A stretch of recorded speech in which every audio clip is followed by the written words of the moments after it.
Welcome to the world of capture the essence.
Than the duct tape maybe to hold the trash bags in place.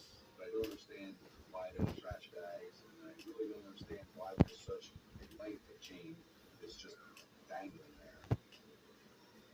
So I put down paper, just in case some trace evidence may have fallen off of it.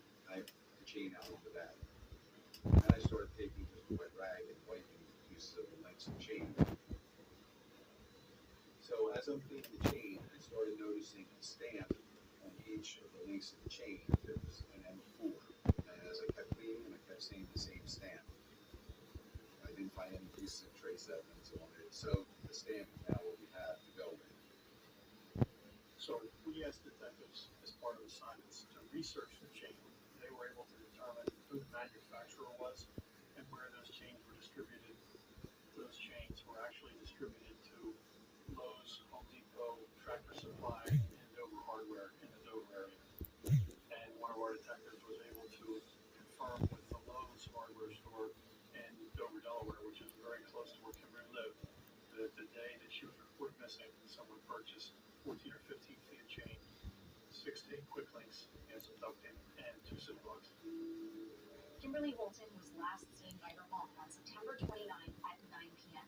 Following day, September 30th, her mother reports Kimberly missing, and then in the afternoon of that same day, September 30th, someone buys the lock, chain, and duct tape at Lowe's that are subsequently found wrapped around Kimberly's body. So Kimberly, she's found on the 8th of October, and by the 10th of October, we knew what store sold that combination of chains, and we were able to send detectives to that store on the 10th to look at their surveillance video of that purchase. We actually see 2 males at the checkout counter purchasing that chain, cinder blocks, the clamps, and the duct tape. We weren't able to possibly identify them through this video. Couldn't see their faces. But they look like 2 younger males, probably somewhere early to mid-20s, dressed normally, nothing out of the ordinary. It was not her foster father, and it didn't appear to be Logan Ashford. And of course, hoping that they use some type of credit card, which they didn't, they paid in cash. Still, I'm excited. I'm excited because we have tangible evidence now showing that these 2 may, in fact, been involved in Kimberly's death. Who are these guys, and why are they buying the exact components that were found on Kimberly Holton's body? 2 days after police discovered Kimberly Holton's remains wrapped in chains and duct tape on the coast of Cape May, New Jersey, detectives need to identify 2 young men reported buying those chains and duct tape at a Dover, Delaware Lowe's. were able to view the store video and get good still images from that store video.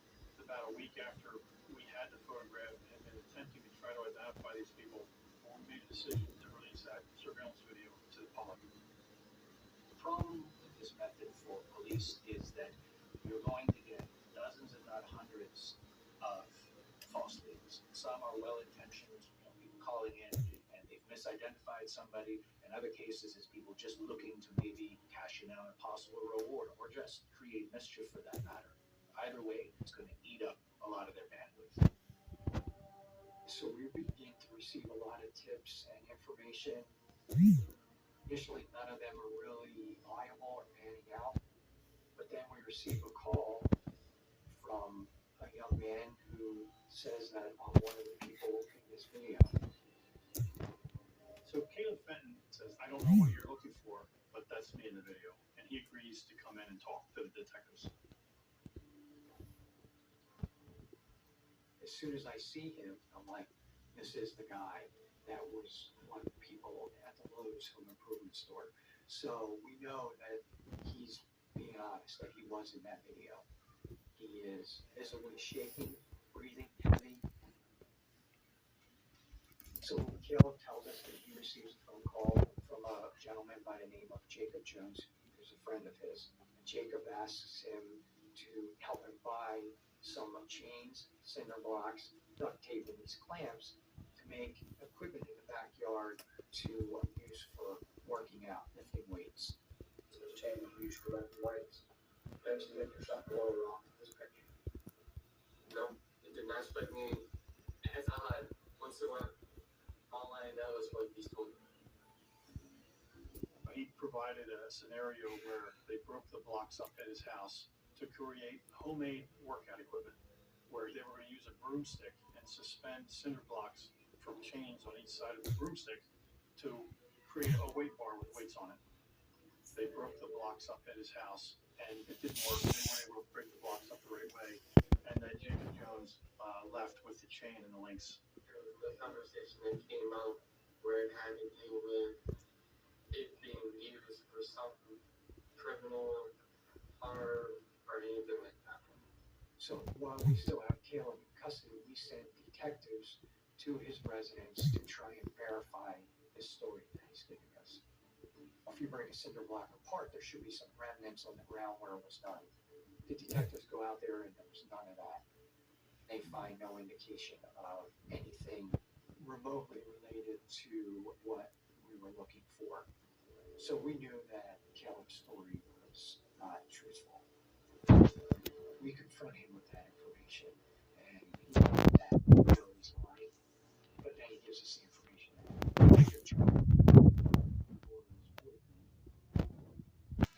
who is Kimberly's foster sister, which is shocking news. Now we know that there's a direct connection between Jacob Jones and Kimberly herself. So this could be motive because we're going back to some type of animosity between Laura and Kimberly. And it also is to paint a picture that maybe Jacob did this because of a conflict between Kimberly and Nora. Based on the interview of Caleb Fenton, we didn't find any information that allowed us to hold him or charge him for any offenses. They had to release him. So we bring Nora in for more questioning. Now we want to know why she didn't tell us that Jacob Jones was her boyfriend or she even had a boyfriend. She tells us that he is a student at Delaware State University.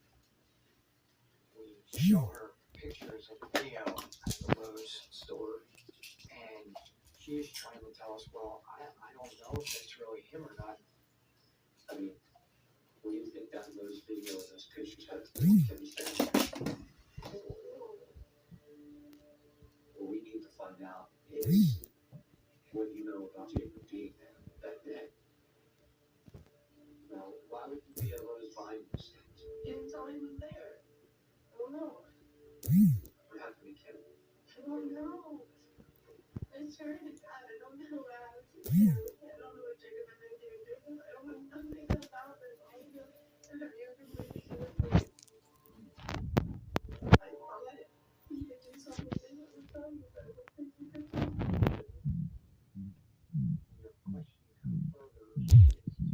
expressed that he was actually upset with Kimberly, causing a lot of the issues that were occurring within that family household. At this point, she's forthcoming about that she doesn't like Kimberly. Her involvement could be ruled out, but they didn't get anything from her that clearly suggested she was involved in this. But at this point, we had nothing to hold her on, but we knew that we had to find Jacob and bring him in.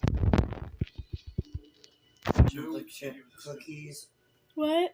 You wanna bake? No, I don't know. I'm trying to do something. He is in the aeronautics program and very bright. He seems to be doing very well for himself. So it's confusing to us why he would be involved in this situation. So that we learned that he actually is a flight instructor. The fact that he was a pilot certainly changes the dynamic of what we're looking at.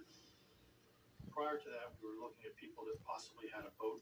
We found no connections to a boat, but now you introduce this issue of a plane.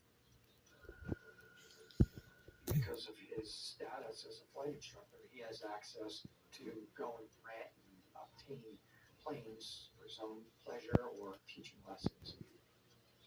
Once we realized that he has access to planes basically as he pleases, somebody brings it up, what if he threw her out of a plane? And we're kind of like, well, is that even possible?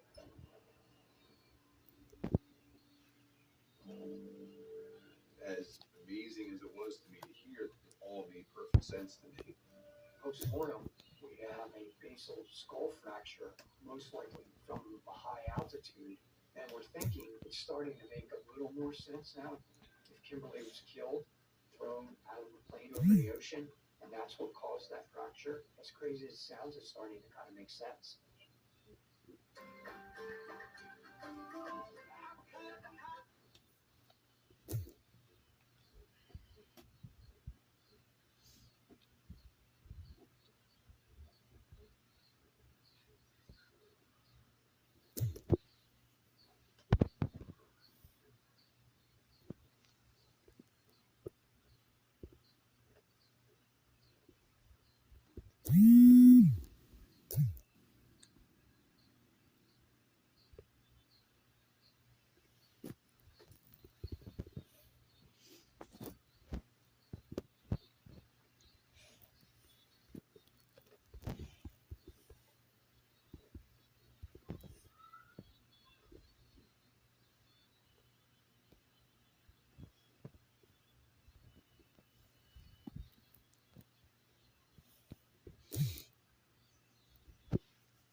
They were able to locate Jacob Jones, and he went back to the state police headquarters in Delaware to be interviewed. Jacob Jones comes in, he's in almost a defensive posture. He's slumped over, staring directly down at the floor, not making any eye contact, no emotion whatsoever. Jacob, will you talk to us? Jacob gives us the same version of the story that Caleb gave us earlier about using the items that they had purchased at Lowe's for workout equipment. What configuration did you have in mind to exercise with the chain in these couple of center blocks? Well, the chain in the center block was the weight. I never come up with a configuration after that. Do you know where the center blocks are now?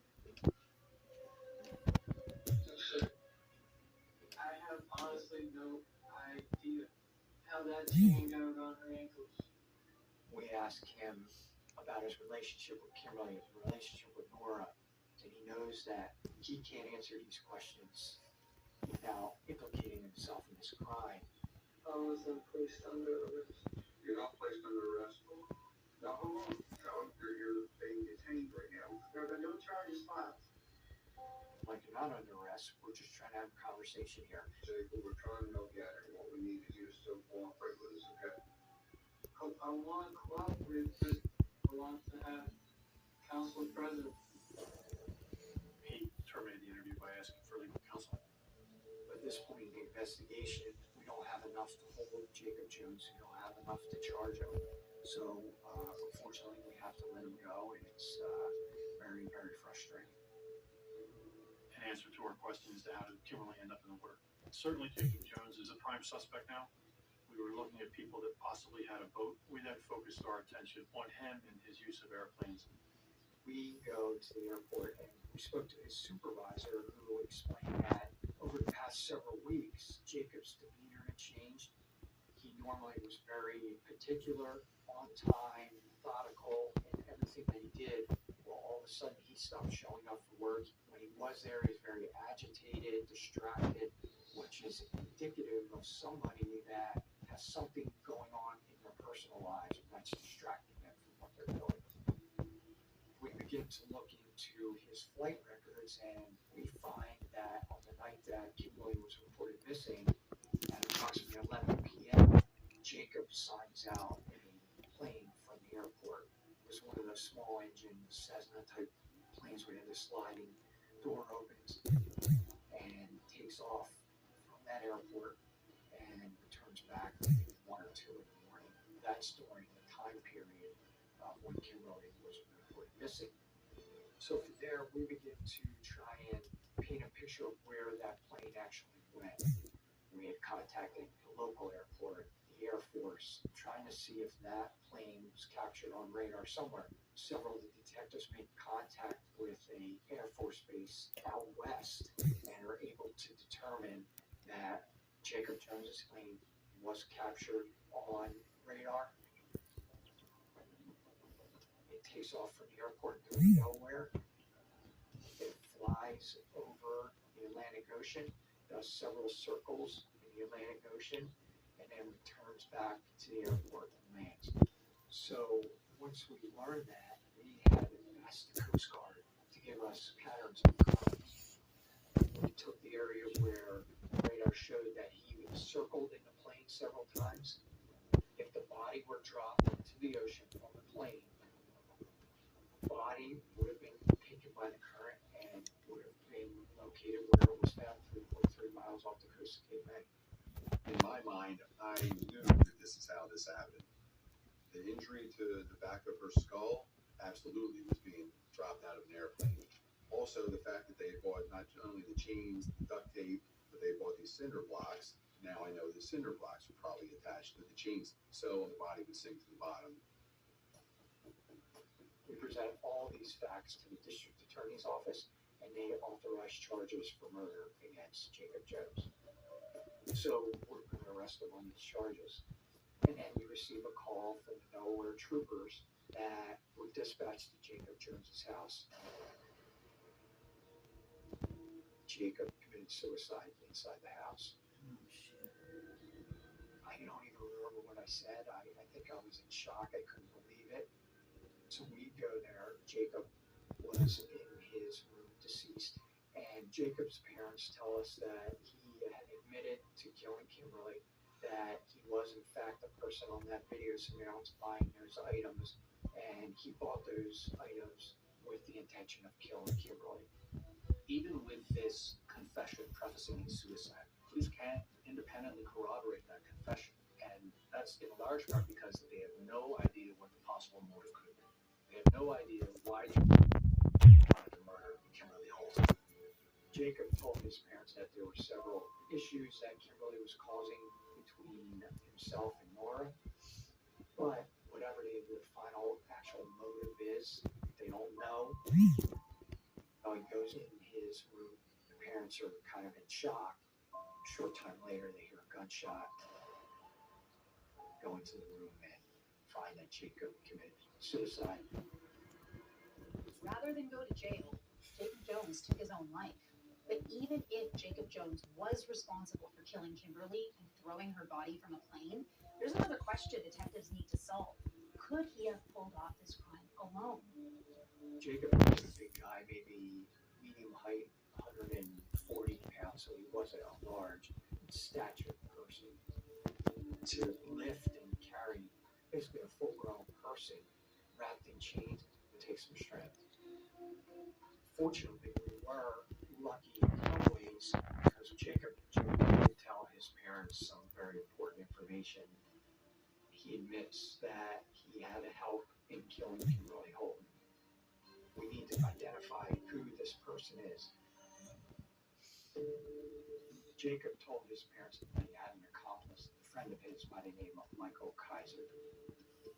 So we do a little background on Michael Kaiser. We find out that he's a young man local to the area, no criminal history, no prior acts of violence, nothing that would indicate that he would be involved in a crime like this.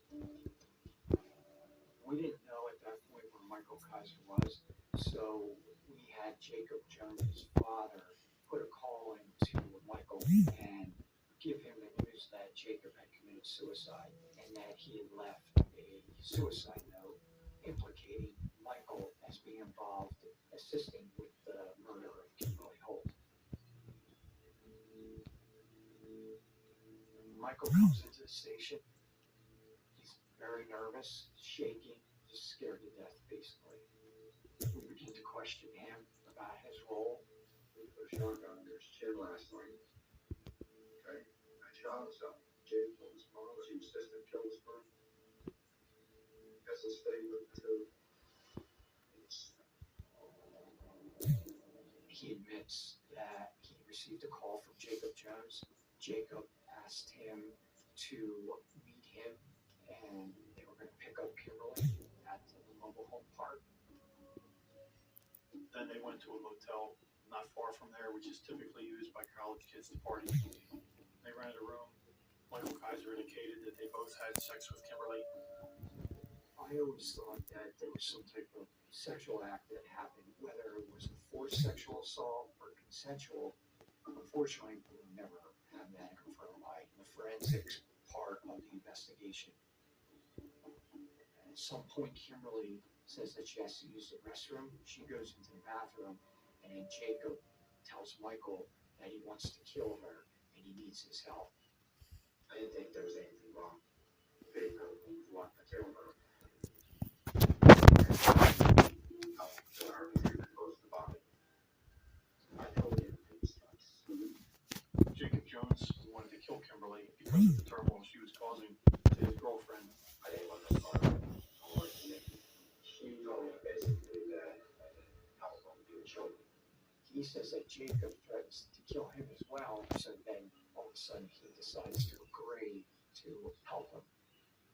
When she comes out of the bathroom, Jacob knocks her to the ground. Michael Kaiser indicates that he held her feet. She began struggling. Jacob used the phone cord, wrapped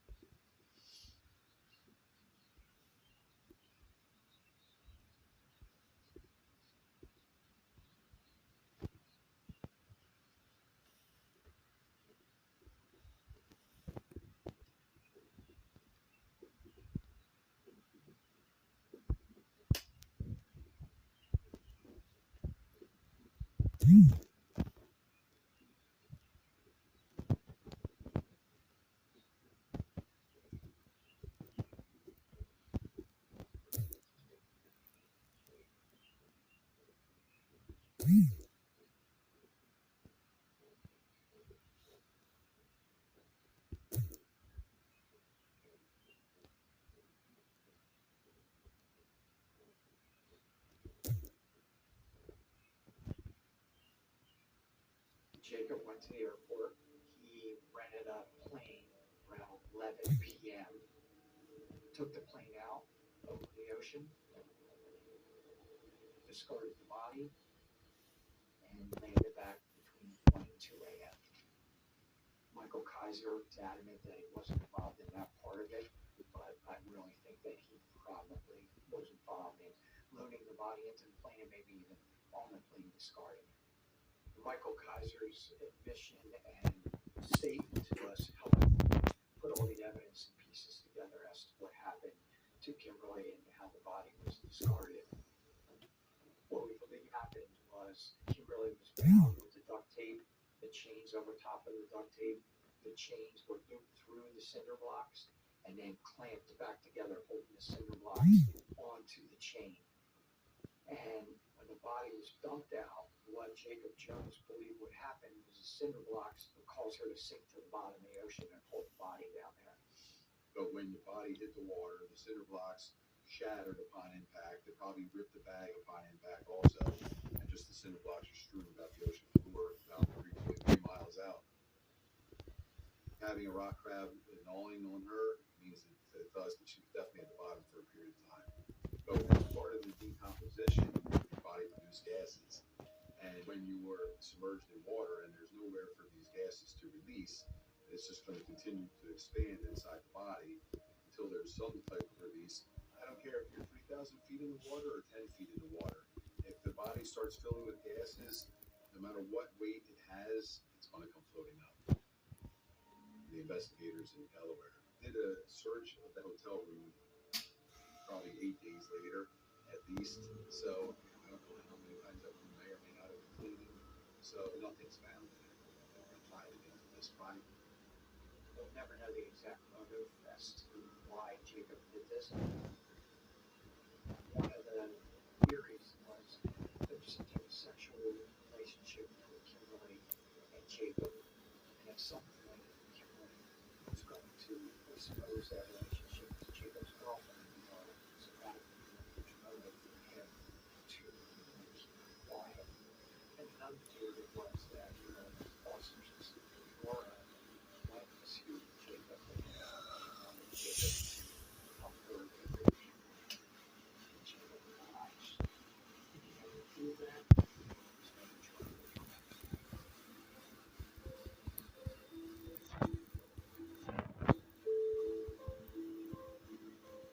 Kelly Finn helped Jacob Jones buy the supplies was never charged. We're not in the case about the evidence that was her and with her. To me, the evidence, as few as it was with her and as contaminated as it was from being in the water, just became everything to the success of this case.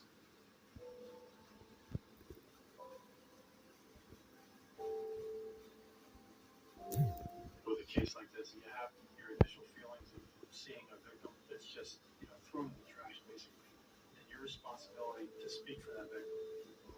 And I can only hope that her family and friends have taken some solace in the fact that their killers were identified, and one of them is still serving a sentence for that murder. 21 years later, I still can't drive the big day without thinking of it.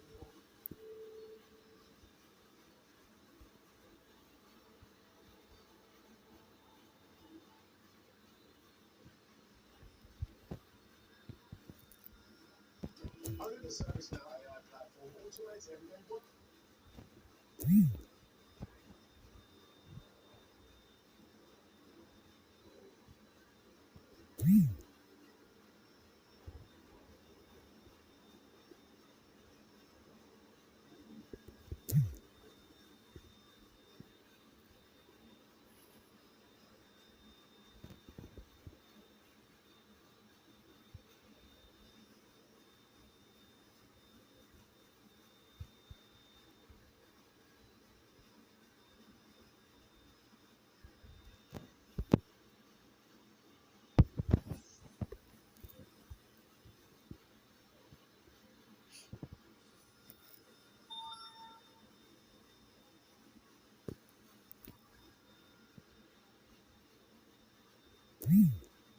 Is that you?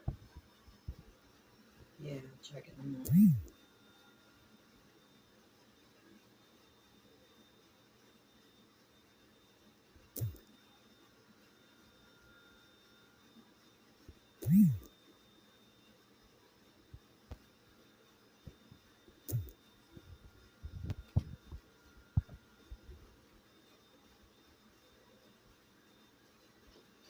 I knew we needed the smoking gun, but if we can't have that, we need as much evidence as possible.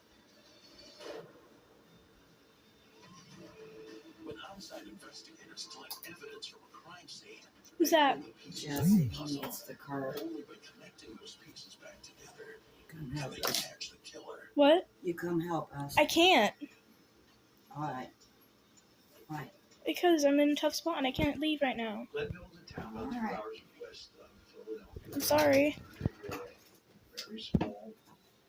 Consists of a store, a gas station, a post office, and a bar. You're okay. I'd help if I could. It's very quiet.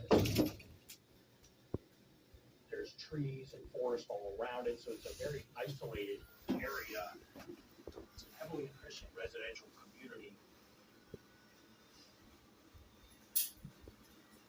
It's a Wednesday mid-afternoon, and the Southwestern Regional Police Department received a 911 hang-up. Your county 911 dispatcher 65. What you looking? Hello? Hello? When somebody dials 911 and either can't speak on the phone or they immediately hang up, it goes into the dispatch center and gives an address. So we know that the call came from a residence on Turner Road.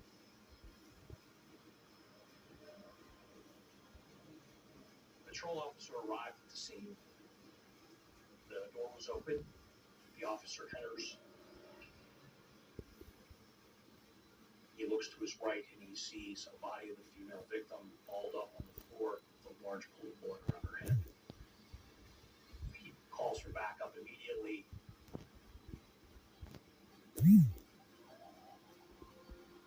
The address that we responded to was a quarter mile off of Turner Road. It's horse farms and large estates. It's out in the middle of nowhere. If you don't know that the house exists, you wouldn't know it's there. I arrived and entered the residence. As you walked in on the floor, right below the telephone, was the body of the victim. When examining the victim, there was blood about her head. There was blood on her clothing. We found a .32 caliber shell casing nearby the body, but there wasn't a weapon laying around anywhere. So at this point, you don't know if this is a homicide or a suicide. When we turned the body over, there was no gun underneath it. And finding no weapon, we determined that it wasn't a suicide. This was a homicide. The forensic team arrives. We very carefully process the whole scene without moving the body. Based on locating her driver's license in her purse, we would identify her as Monica Schmeier. Monica Schmeier was a 55-year-old dedicated mother of two. She poured hard work into raising her kids, both successful and now out on their own. We noticed that her right eyebrow had a large bruise on it, and she had a large laceration or cut on her cheek, and a lot of blood from her nose and mouth. The marks on Monica's face indicated that they were there because of a struggle. There was one mark in particular, and it was my theory that it resembled the front sight of a handgun. Given that the victim was fully clothed when discovered at the crime scene, is indicative that no sexual contact had taken place. The recovery of a spent cartridge case from the crime scene, which is a .32, is indicative of a small semi-automatic pistol that would fit fairly comfortably in the hand of either a man or woman. A shell casing can provide a lot of physical evidence for investigators, one of which being a fingerprint. The likelihood of finding a usable fingerprint on such a small shell casing as the size of a .32 is slim, but there's still a chance. The fact that investigators are able to recover a spent shell casing confirms early on that the weapon used was a semi-automatic pistol. Every round fired releases a projectile down the barrel and ejects the shell casing. Based on the rifle characteristics, investigators are able to determine that one of three manufacturers had produced the firearm in question: Kel-Tec, Dixon, or Colt. These are very common brands in Pennsylvania in 2010. And then there was blood droplets on the floor that led across the room to the phone. Could be blood from her attacker or from her. That leads us to believe that Monica was injured during a struggle or some kind of other issue. She was bleeding. She ran to the phone, where then we found her body. The telephone on the bookcase, the receiver was on the hook, and blood on the keys for 911. Next to the phone, we found a Rolodex and a calendar. It provides us information about who she knows, who she contacts regularly, and their contact information. During the search of the residence, we found numerous white envelopes that contained cash. These white envelopes were all labeled for utility bills, like gas, electric bill, water bill.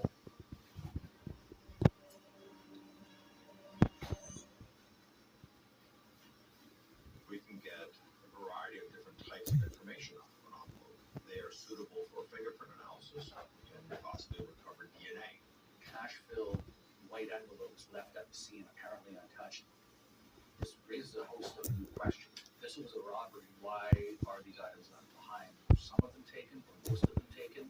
Or did the offender not even know they were there?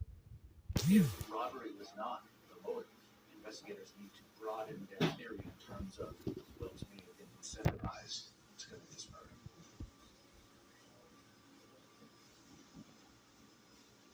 Send Monica's fingernails to the lab for DNA analysis. They're going to look for things like hairs and fibers that are on the individual. The victim might have DNA under their fingernails if they were able to scratch that individual. And those fingernails could then be used for DNA analysis and to potentially find a perpetrator.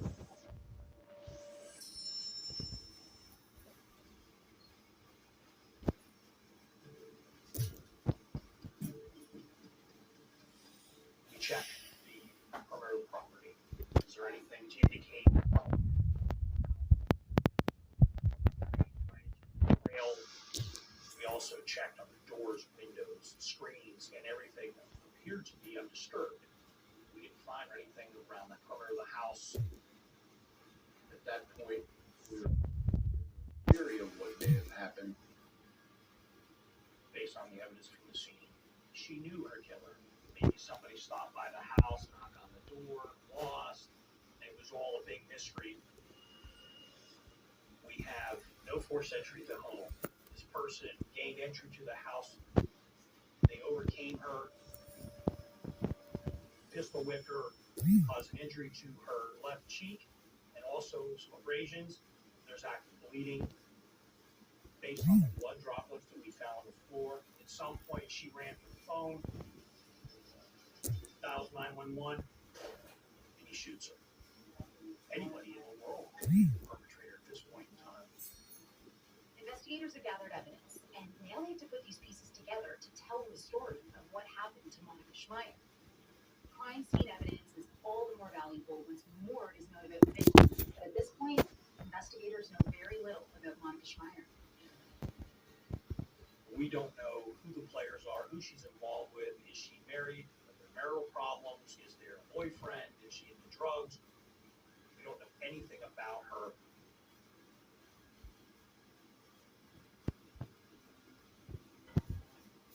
At that point, we reach out to next the kid. Monica Schmeier has two daughters and a brother. We hadn't been able to reach either of the daughters. Her brother lived nearby. He was able to provide us with some information on her background. We learned from Monica's brother that Monica grew up in New Jersey in a strict Catholic household. She's very devout, and she's also divorced. Monica went to church every day. She doesn't have a lot of friends. She doesn't associate with a lot of people. Doesn't work. She's a very unlikely homicide victim. Monica Schmeier's ex-husband, John, is an ophthalmologist in the New York County area. In 2002, John filed for divorce, but Monica was a devout Catholic and initially refused to accept the split. This caused a lot of tension between her and John. Tensions that may be suppressed during a marriage can often fester and boil over even after a divorce is final. Is it possible John settled their differences and killed Monica? After he left Monica, John gave her the house, most of her savings. Monica lived off the alimony. There is some minor domestic related incidents. John and Monica were going through their divorce. We definitely wanted to talk to John sooner rather than later, just because there's forensic evidence we could obtain from him, whether that's gunshot residue or the firearm in and of itself. The longer we wait, the less likely it is we're going to find that evidence. We went to John Schmeier's apartment to make notification of the death of his ex-wife. It was a little bit after midnight, so it would have been April 1st of 2010. And when he answered the door, he was in a bit of disbelief. John's reaction to the death of his ex-wife was a little surprising. He was shocked. He did appear to cry, but we didn't see any tears. It was almost like it was staged. He would stop crying, look up, and look around at all of us, and then he'd put his head back down and cry. And it was very alarming. Did he have something to do with Monica's murder? We're looking inside like, that's highly suspicious.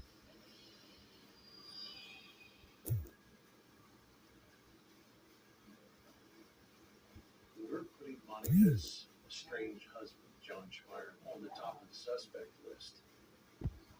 But we need evidence, the smoking gun, for lack of a better phrase. So we dived into John. We wanted to know what he knew about the numerous white envelopes that contained cash found at the crime scene. He explained that he paid Monica $1,700 a month in cash for alimony. She in turn would then put monies into envelopes for the gas bill, the water bill, and all these different bills, then provide those envelopes to John, who in turn would take the cash back, and then he would write checks out to pay for all the utilities or her expenses. She didn't have a bank account. Taste those and tell me if they're sterile. Okay, give me a minute. I'm He wanted busy. John in his life. What? He was Take your time. just in a new relationship, but she just wouldn't let him go. John didn't like the financial arrangements, mostly because it left him living in a very cheap apartment. He didn't have the money to do what he wanted to do for himself. And he thought a lot of himself. Ain't two ways about it.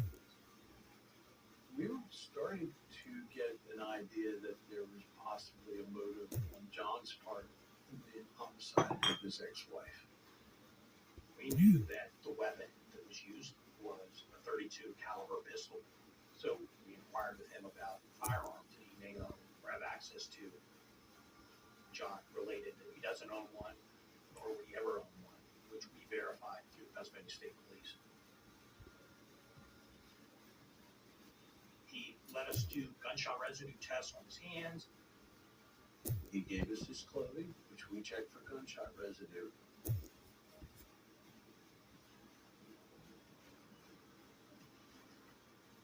Gunshot residue test, or GSR test, is one of several presumptive field tests in the case of gunshot residue. When a firearm is fired, a certain set of chemicals and microscopic parts are expelled from the weapon and will land on nearby skin and clothing, typically the shooter. I'm asking John to surrender his clothes for the test, as well as go under the I'm doing right now home between 4 and 5. Why? Get you early on Friday.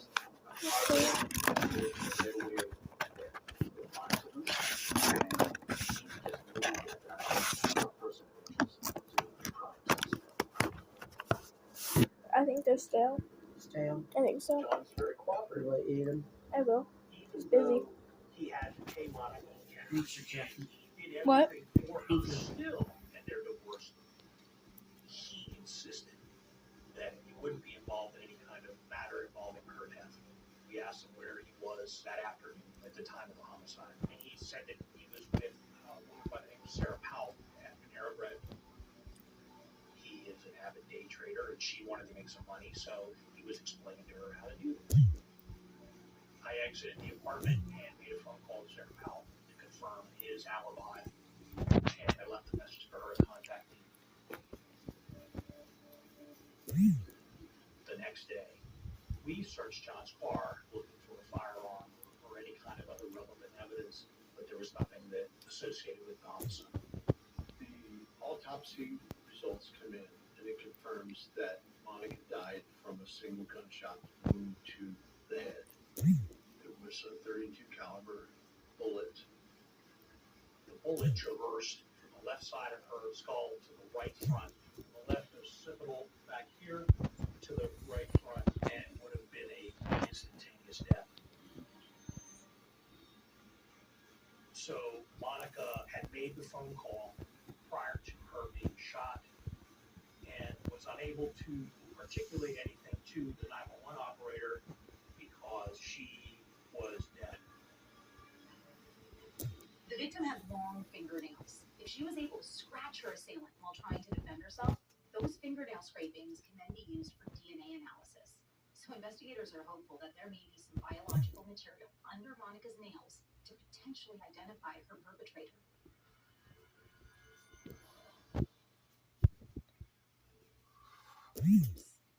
Hey, did you know that kid is vaping the same toxic chemical that's used in taxidermy?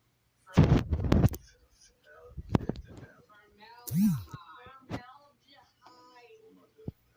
Formaldehyde. Hard to mark.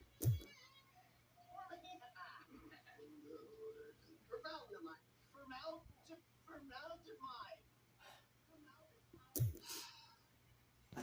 Ever catch a commercial? I speak their language.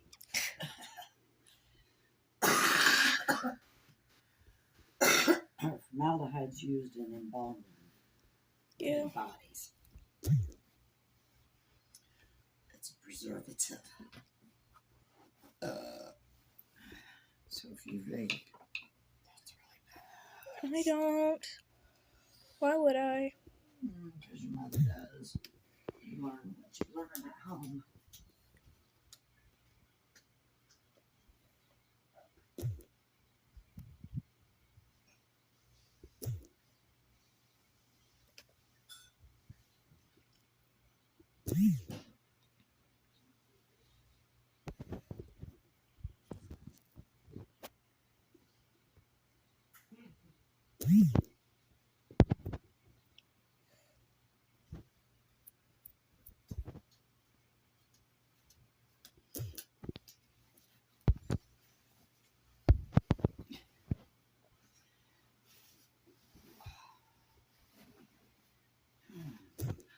Time and place that John had said to us to discuss this day trading, Sarah Powell substantiated his alibi. We didn't know whether to believe John Schmeier. To verify their story, we pulled surveillance footage from the restaurant, and it shows John and Sarah at that restaurant on March 31st at the time of the homicide. Their alibi checks out. We received gunshot residue results for John Schmeier as well, but the results were negative, so no GSR was located on the samples that we collected. The video evidence further confirmed that John didn't pull the trigger. Now, that's not to say, okay, he wasn't there and he made sure that he's on tape somewhere at the time of the homicide, but is John involved somehow in that homicide, whether he paid someone, talked someone into doing it, or whatever? So we looked closer at John's whereabouts at the time of the homicide. In our interview with John Schmeier, he said himself and Sarah left Panera Bread and went to the local Hooters restaurant where they had a meeting of the OSS, the Orange Shorts Society. It's a group of professional businessmen. They get together once a week. They talk money, they talk stocks, but they also get to look at the waitresses. We pulled the surveillance video from Hooters and were able to confirm that John was there with Sarah, and also the cell phone records confirm John and Sarah's whereabouts.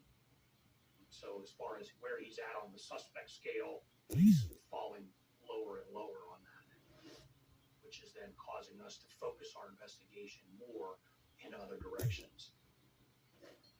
At this point in time, the results of the forensic analysis of the spent cartridge case came back. We were not able to identify any usable prints. We also tested the white envelopes for fingerprint analysis. When we have an envelope that's recovered from the scene, we use a chemical that is used to enhance or visualize fingerprints from paper. Then that team is going to then transfer that envelope over to the DNA laboratory. We were hoping for a profile of the killer. We were disappointed. We go back and we questioned Sarah. Given Sarah's close friendship with John and his friends, investigators want to find out what she may know about his personal life. When we spoke with Sarah Powell, and I'd asked her, who all was present at Hooters, she said John was there, she was there, this person, that person, the same people that John had listed. But she also related that her fiance, Tim, wasn't there, but he usually is. And I said, well, do you or Tim own any firearms? At which point she says, no, I don't own any guns.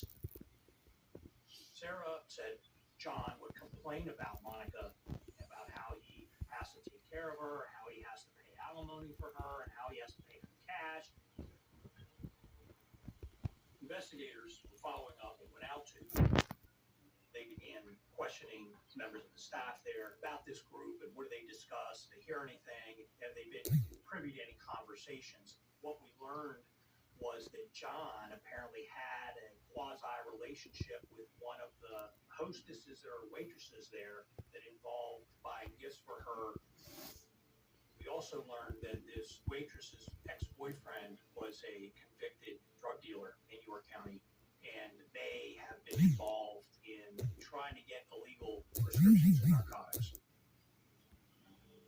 Some prescription medications like opioids or benzos are highly addictive, and once an addict is hooked, they need more. They'll resort to anything to get a fix, and that includes stealing money, acts of violence, sometimes even murder. Did the girlfriend and the ex-boyfriend try to rob Monica or her cash and end up killing her in the struggle? Is John involved somehow in that homicide? Maybe he paid someone to kill Monica Schmeier?